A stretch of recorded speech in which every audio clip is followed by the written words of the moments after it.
One thanks for tuning into today's video. Got a bit of an eclectic mix of different strands for today's video. We're going to be looking at the extreme heat that's going on in the parts of the United States. Going to look at the chance of some warmer weather coming up for the British Isles as well as we go out into the second week of July. And then at the very end we're going to have a quick look at what the CFS model is doing in terms of the coming winter. It's got a very consistent pattern. The long range experimental seasonal CFS model has got a very consistent sort of pattern really that it's picking up with for the winter. We'll have a look at it in a moment. Before I get on with the video, I just want to mention the advertising. There's green keyword ads on all my pages at GazworthVids.com. If you roll your cursor over those green words, they'll display ads, but if you click through the words, click through the ad, you'll go to the advertised website and you'll be supporting GazworthVids.com by doing that. So we're going to start off in the United States. We've got very hot weather going on in the southwest of the United States. Temperatures this weekend, would you believe, will be approaching 130 Fahrenheit across some parts of Nevada, the Nevada desert.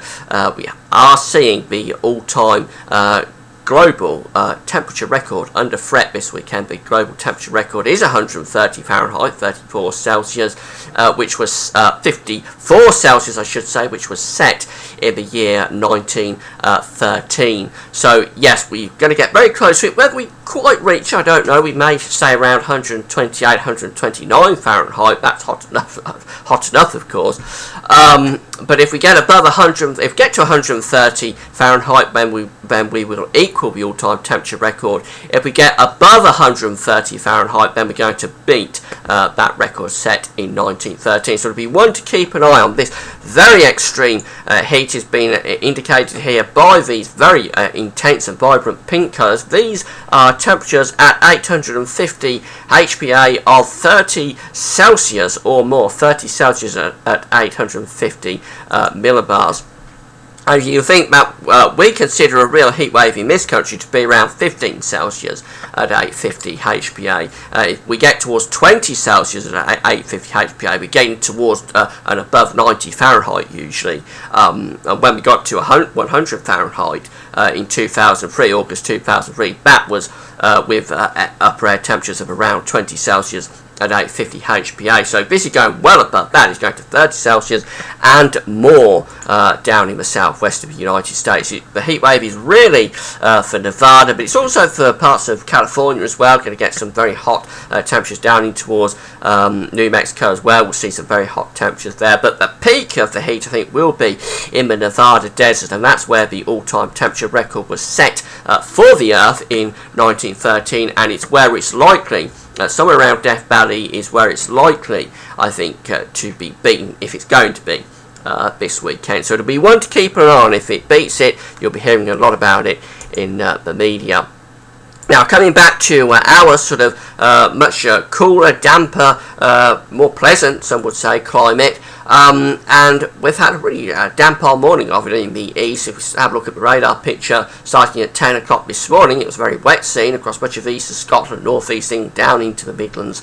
Running through the slides, we see that the rain is pushing further east, but it's still very wet across much of northeastern Scotland, down into northeastern England, and running down through eastern parts of England as well. We're going to gradually see that rain pushing away into the North Sea, but it's going to be a slow old process, and I think there will be more interruptions likely for Wimbledon. I think we will see more interruptions there. Fortunately, the rain is all in the east, so it's not affecting Glastonbury. They're getting away with it down there. We're not seeing the mud bath this year that we have seen in other years, but it's really in the east that we've got that rain. I say the rain will be pushing off in towards the North Sea through the afternoons, but it's going to leave us in a legacy of a lot of cloud and damp sort of drizzly weather. Certainly nothing like the sort of heat that's going on in the States.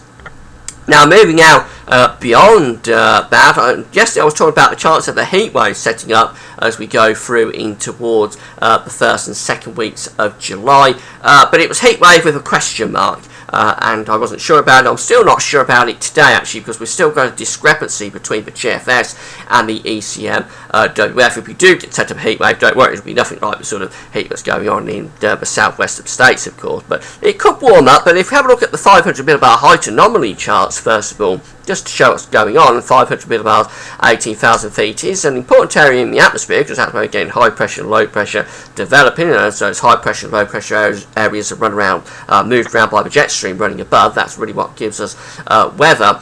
We've got the GFS here on the right of the chart, on the right of your screen, and the ECMWF is on the left. What's important here is that the GFS has a big upper ridge going on right over the top of the country for 8 to 10 days time, and 8 to 10 days time is taking us somewhere to around the 8th of July, so more or less into the second week of July, and that GFS model is showing a very large area of above average heights, above average temperatures at 18,000 feet, which is a big area of high pressure sitting right over the top of British Isles. If we get a big area of high pressure sitting right over the top of British Isles in July, it's going to get very warm very quickly. There'll be a lot of sunshine, and temperatures are really going to pick up towards perhaps around the upper 20s Celsius into the 80s Fahrenheit. But the ECMWF is much more limited with that area of high pressure. There's the above average area of heights sitting to the west of the country on the ECMWF, and it is much less extensive. Doesn't build in anywhere near as much as we see on the GFS, and that high pressure to the west country will keep it pleasant enough. It will be largely dry going out second week of July, but it certainly won't be particularly hot, not like we see on the GFS. And the reason for the difference is this trough sitting off the coast of Canada, sitting off the east coast of Canada. The GFS has a very deep area of below average height sitting off the coast of Canada, stretching down into the Atlantic, and that trough is then inflating the ridge on the eastern side of it over the British Isles and stretching it out into Europe, whereas the ECMWF doesn't have that trough anywhere near as deep as we see on the GFS, and consequently we don't build the ridge as much. So to get this ridge of high pressure really building, we've got to deepen this trough and set a piece off to the south of it, set a piece of energy off to the south of it down into the Atlantic, and if we do that we'll build the ridge over the British Isles. But the ECMWF is just telling us that we're not deepening that trough as much off the coast of Canada, and consequently we're not building the ridge quite as much. So have a look at the generic charts. This is the GFS first of all for Wednesday the 3rd of July. I think we're going to have quite an unsettled spell, certainly through the first and middle half of next week. It will be a little bit unsettled with low pressure to the north, high pressure to the south, bringing in this westerly flow on Wednesday the 3rd. As we move out beyond that to Thursday the 4th and then Friday the 5th, we start to build this area of high pressure in. The ridge starts to build in across the country, and by the time we get through to 10 days away, which is Monday the 8th of July, as we just saw on the high thermometer chart, we've got a very nice ridge there building over the top of the country, a big area of high pressure, bringing in a lot of hot air from the south and the east. That will be lifting temperatures up to the upper 20s Celsius. But as I've just explained, the ECMWF doesn't build that high pressure, isn't as extensive with the high pressure.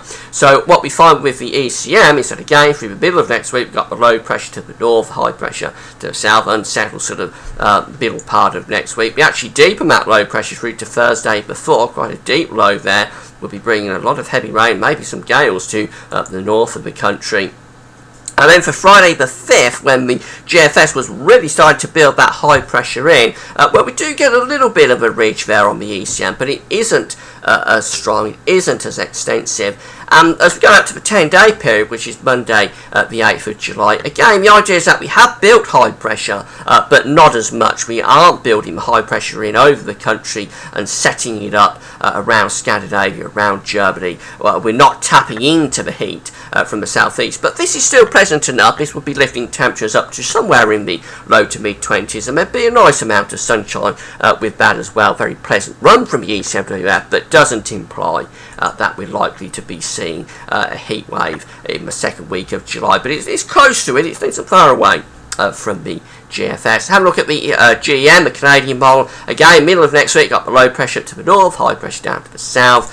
Will be unsettled through the middle of next week. As we get to Friday the 5th of July, then the high pressure starts to ridge in across the country. Friday the 5th, 4th to the 5th seems to be the key period. We're starting to get this ridge of high pressure going. It's a week away though, so it's a bit uncertain.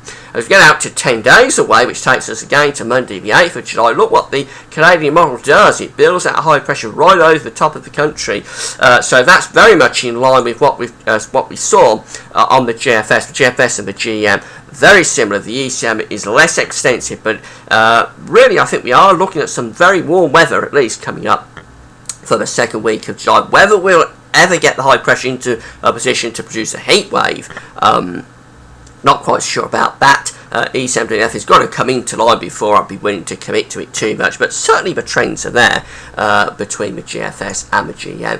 Finally, just want to have a quick look at the CFS model. This is the pressure anomaly from the CFS model for January. This is from the website Meteoseal. You can find Meteoseal on my links page. The CFS model is the experimental seasonal model from the United States, and as I say, this is the pressure anomaly for January, and what we're looking at here is very vast areas of above average pressure from Greenland stretching out to Scandinavia, and we've got low pressure, below average pressure to the south of us. Remember, this is an anomaly for the month, and yeah, we're seeing low pressure stretching out to the south. We've got below average heights down there through the south of the country, and vast areas of above average height stretching to the north. So we've got big blocking features there for January across much of Greenland and much of Scandinavia as well. Now, if this is right, we're looking at a really cold January coming up, and the CFS is being very consistent. It's been very consistent with this. I wouldn't normally take too much notice of it because it's so far away. It's over 6 months away, but the CFS has just been so consistent with the idea that late December into January we set some really extensive blocking up to the north. The North Atlantic Oscillation goes through the floor, and we get a really cold sort of month of it from the end of December into January. Now, I've done the NAO forecast for the winter, as you know, which does pinpoint towards the chance of a negative NAO for the winter. Negative NAO favours blocking, of course. This is very much in line with that, and it's a very extensive blocking. That is the kind of thing that we saw in March, but in January. And if it happens in January, of course, it's much colder than what we get in March. So it's just one to keep an eye on what the CFS model is doing, because for such an extended range, 6 months away, the CFS has been so consistent with this idea that we're going to develop really extensive blocking through the northern latitudes. If it happens, we're looking at a really cold winter, so obviously I'll be keeping you updated on it. We'll know more about winter as we get through to September and beyond, but it's just one to keep an eye on. That's it for now. I hope you found the video interesting. It's rather a hodgepodge of sort of mix of stuff that I've been going on about today. I hope you've found it interesting. It'll be the weekend forecast tomorrow, so come back for that. But that's all for now. Thanks for watching.